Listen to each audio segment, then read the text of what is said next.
Mesdames et messieurs, heureux de vous retrouver pour cette nouvelle édition de votre journal de 15h. Voici les titres qui vous seront développés.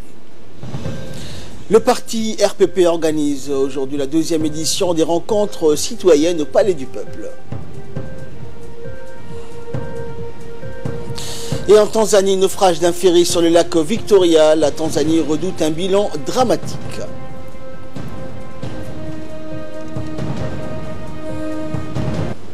Merci à vous de nous rejoindre pour cette nouvelle édition. La première formation politique du pays, le RPP, a tenu ce matin la deuxième édition de ses rencontres citoyennes. L'événement a eu lieu au Palais du Peuple.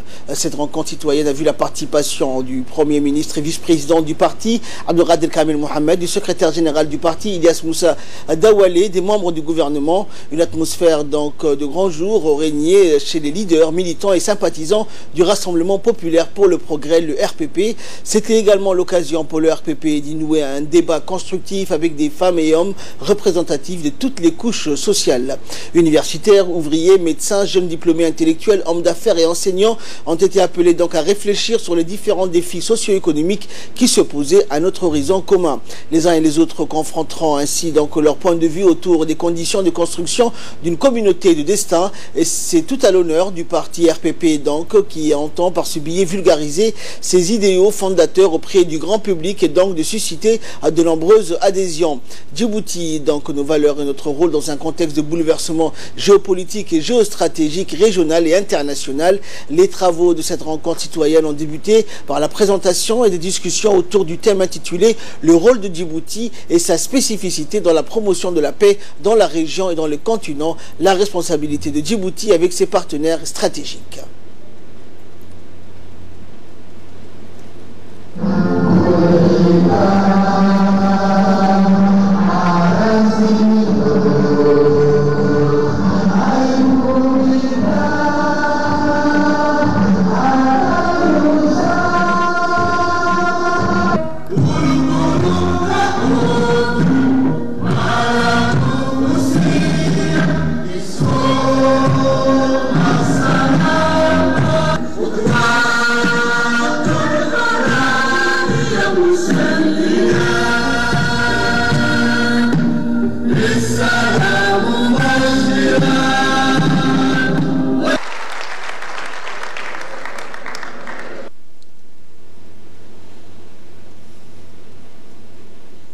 Des panélistes, donc, parmi lesquels des professeurs, des chercheurs, ont avancé des propositions sur la sécurité et stabilité donc, politique, conditions essentielles pour un développement durable du pays. Et entamant donc la série des interventions, le vice-président du parti et le secrétaire général se sont succédés au pupitre pour leurs interventions.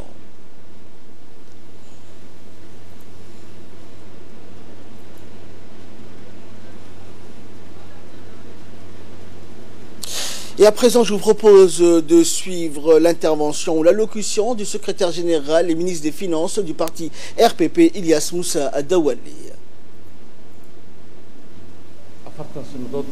afartan guurihiisiiban bacda dhowr bilood aan xusi doonaa afartan sanadood waa waqti qaan la joogo weeyaan waa waqti maturity amba aan leenahay wixii mas'uuliyad cid walba afartan jir xilliga tahay ay qaado waa xilliga aabbo la noqdo waa xilliga hooyo la noqdo afartan jir xilligaas dalkeenu ilaa iyo halkii aan soo wadnay halkii ay waalidadeennu iyo intii lagu horeysay ay soo gaarsiiyeen inaan aad iyo aad u xasuusanno aan u shukrino oon ogaano inta kalena aan dalnay annagu inaan ogeysino halka uu ka yimiday iyo halka uu joogo maanta nin dibadaha u baxa unbaa fahmi karaya waxa aan afartan sanadood ku qabsannay malihii wax kasta noo dhan waa been ma dhadhawin laakiin xilliga aad aragto dalal qaarkood oo annaka 12 sanadood naga horreeyay ilaahay qaniyad walba uu dhigay dhulka hoostiisa u dhigay cirkana maartay roobka maalin iyo habeen ka helaya halka ay joogaan iyo annagoo dhagaxda guud fadhina ciidda ay waxba guud oolan intuu ilaahay ku ogyahay mooyaan xilliga baad fahmaysaa inaan wax badan aan qabanay waxa la soo qabtay waxa weeyaan hadaba maxaan ku dari karnaa halkeen kaga dari karnaa nidaamkeen ugu dari karnaa maxaa dib noo celin karaya waxaan la soconaa in heshiisyo qaarkood lagu jiro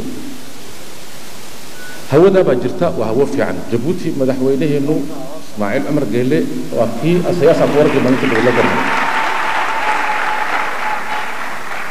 lafdabar weyn hadaba madaxweynuhu iyo jamhuuriyadda Djibouti ba dhismaha deganaanshaha mandaqadan. Et à présent, par la suite, donc, a pris la parole le Premier ministre et vice-président du parti RPP, Abdelkader Kamil Mohamed. Donc engagé vers une voie qui est cet idéal qui est fixé par le parti, par le comité exécutif et par les militants de base et qu'on doit aller vers un objectif qui a été fixé. Cet objectif, c'est quoi? C'est le développement, c'est la sécurité et c'est le bien-être social de sa population. Je voudrais aussi faire un petit point sur ce que tout à l'heure disait mon camarade secrétaire général du parti en ce qui concerne l'opposition virtuelle qui est sur Internet. Vous vous rappelez sûrement, il y a quelques années, il y a eu le printemps arabe. C'était le printemps qui doit souffler sur les pays arabes. C'est la démocratie. Et on nous a prédit, nous aussi, la République de Djibouti doit suivre ce chemin qui est en réalité quoi? Un chemin de la destruction des États.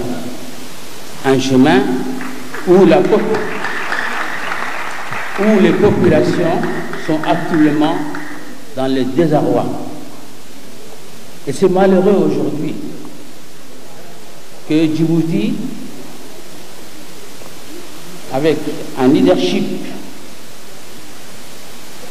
clairvoyant, a dit non à cette forme de démocratie, à cette forme de destruction qui est notre camarade président, le chef de l'État Ismaïl Omar Guelleh.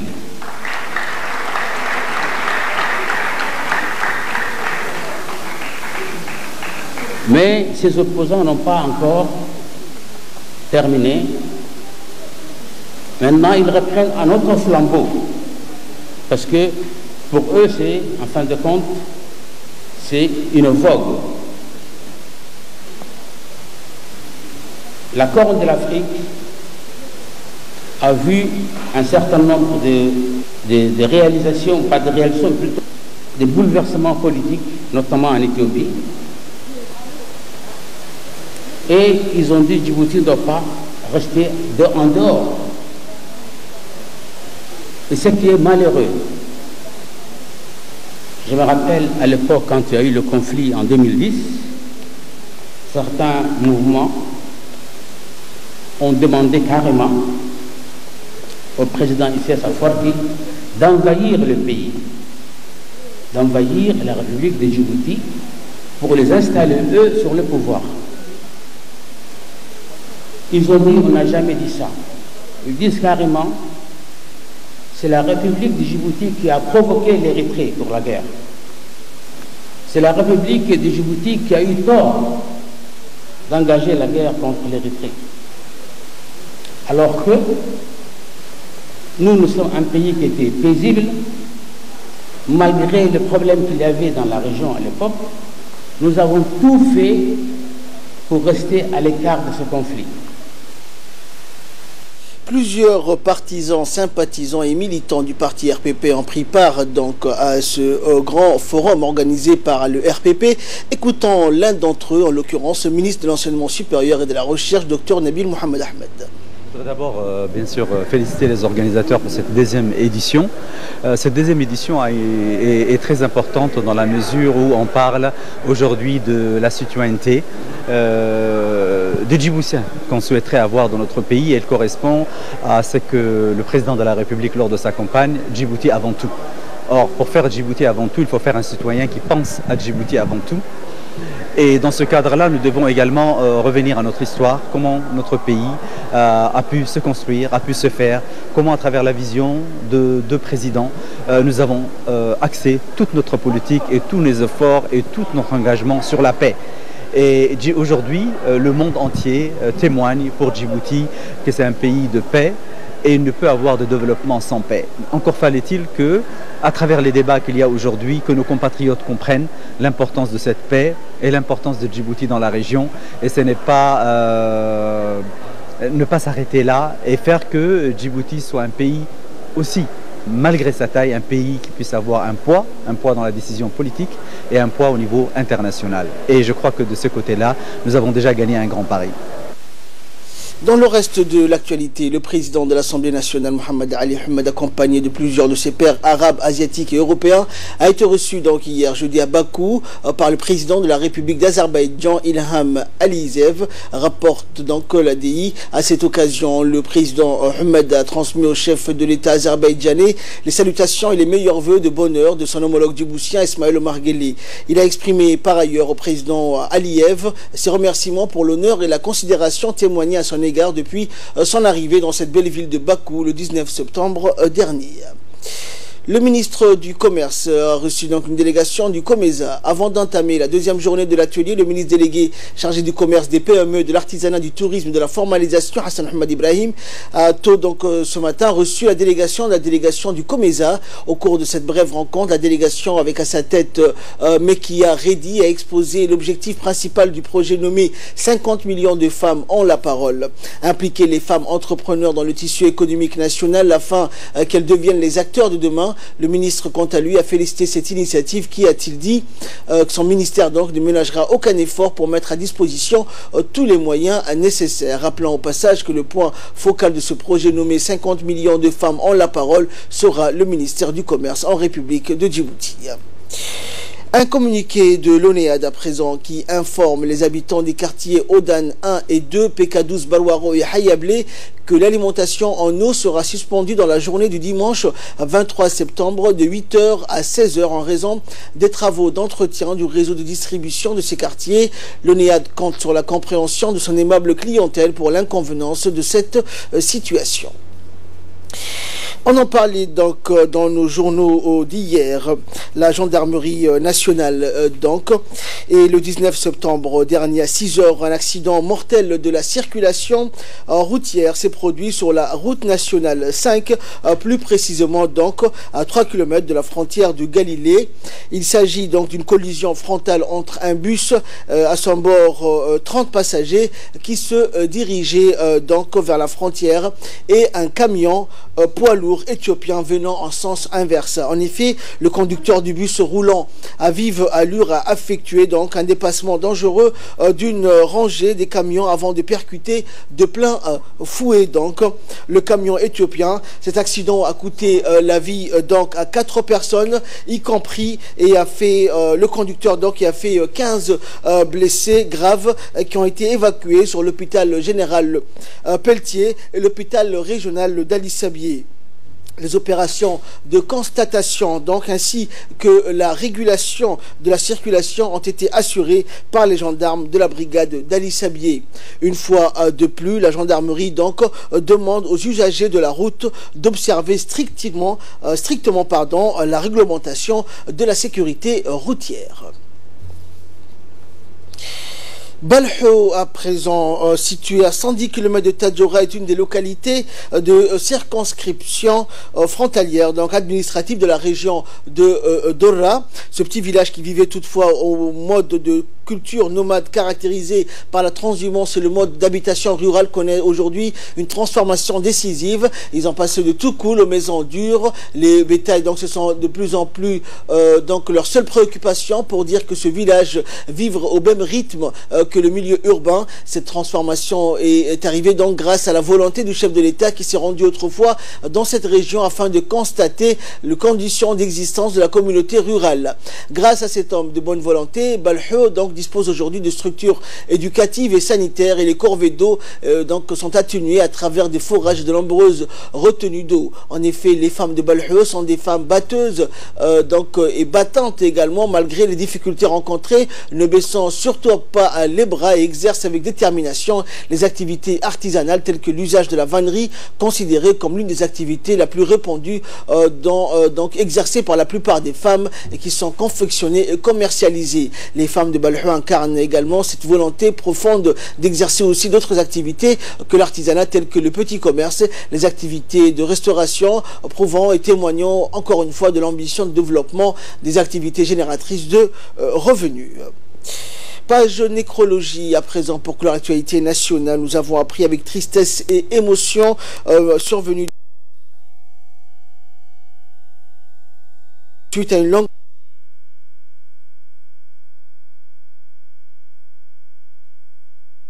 né à Deridawa en 1930. Il a passé donc toute sa carrière au ministère de la Santé et il est très connu dans le milieu djiboutien. Nous prions donc le Tout-Puissant et le Tout-Miséricordieux d'avoir pitié de son âme et de l'accueillir dans son paradis éternel. Inna lillahi wa inna ilayhi raji'un. Et de là, nous passons en nouvelles du monde avec Samatar Saïd. Bonjour Samatar. Bonjour Ahmed. Alors Samatar, un ferry donc a chaviré dans le sud du lac Victoria, à proximité des côtes de Tanzanie. Pour l'heure, près de 80 personnes sont mortes dans le naufrage, mais le bilan pourrait encore s'alourdir. Effectivement Ahmed, mais pour à proximité, c'est 79 personnes qui ont perdu la vie dans le naufrage du ferry Nyerere au sud du lac Victoria, en Tanzanie. Le bateau dont le nombre des passagers reste inconnu a chaviré près du quai non loin de l'île de Ukara, dans le sud du plus grand lac d'Afrique. Selon un communiqué de l'agence tanzanienne des services électriques mécaniques, l'opérateur public du navire, il n'y aura plus qu'une centaine de personnes à bord lorsque le ferry a coulé. Il est à craindre qu'un grand nombre d'entre eux ait perdu la vie. Le gouverneur régional John Mongela a par ailleurs précisé dans la soirée que 37 personnes avaient été sauvées, dont certains cependant sont dans un état très préoccupant. Merci Samatar. Vous restez avec nous. Nous nous retrouvons dans quelques instants, juste après l'appel à la prière de l'Asr. C'était donc l'appel à la prière de l'Asr. Nous retrouvons la suite de notre édition. Samatar, donc nous étions en Tanzanie, après la Tanzanie direction Madagascar, où la peste donc est sous contrôle. Effectivement Ahmed, après l'annonce des premiers cas confirmés des pestes de la saison à Madagascar, le ministre malgache de la Santé rassure que la situation est sous contrôle et les leçons ont été tirées du lourd bilan de l'an dernier. Le premier cas mortel a été identifié à Fiadana, à quelques 300 km au sud de la capitale d'Antananarivo, le second dans le district d'Ambalvo, près de 500 km de la capitale. La peste est puis endémique sur la grande île et apparaît presque chaque année depuis 1980 dans les zones rurales à la faveur de la saison des pluies. L'an dernier, l'épidémie s'est déclarée dès le mois d'août et s'était exceptionnellement propagée aux grandes zones urbaines dans la capitale d'Antananarivo, prenant de court les autorités. Également dans l'actualité en Birmanie, cette fois, justice doit être rendue aux Rohingyas. Effectivement, justice doit être rendue aux Rohingyas, c'est le slogan après le rapport des enquêteurs de l'ONU à la mobilisation de la Cour pénale internationale. Le chef de la diplomatie britannique enfonce le clou. En visite en Birmanie, Jeremy Hunt a assuré à Aung San Suu Kyi qu'il n'y avait aucune échappatoire possible pour ceux qui ont perpétré des crimes contre la minorité musulmane Rohingya. La dirigeante birmane, prix Nobel de la paix, a vu sa réputation de plus en plus ternie sur la scène internationale avec la crise des Rohingyas, mais Jeremy Hunt l'excuse en quelque sorte. Certains accusent Aung San Suu Kyi d'être devenue passive ou bien être la marionnette ou encore la porte-parole des militaires. Son inaction pendant les exactions commises contre les Rohingyas et l'exil de 700 000 d'entre eux vers le Bangladesh a été trop criante pour la communauté internationale, Ahmed. Et enfin, ce matin, nous allons parler du Brexit et l'Union européenne qui presse Londres. Effectivement, Ahmed, les chefs d'État et de gouvernement de l'Union européenne demandent au Royaume-Uni de faire un effort supplémentaire pour conclure les négociations sur le Brexit. Les positions britanniques appellent plan d'échec sont encore jugées insuffisantes par les 27. Les négociations butent toujours sur la question de la frontière entre la République d'Irlande et la province britannique d'Irlande du Nord. La perspective d'un Brexit sans accord est dans tous les esprits. Toutefois, pour le président de la Commission européenne, Jean-Claude Juncker, une sortie sans accord n'est pas une hypothèse de travail. Merci Samatar pour toutes ces précisions. Merci également à vous de nous avoir suivis. C'est la fin de ce journal. Restez avec nous, le programme continue sur Télé Djibouti.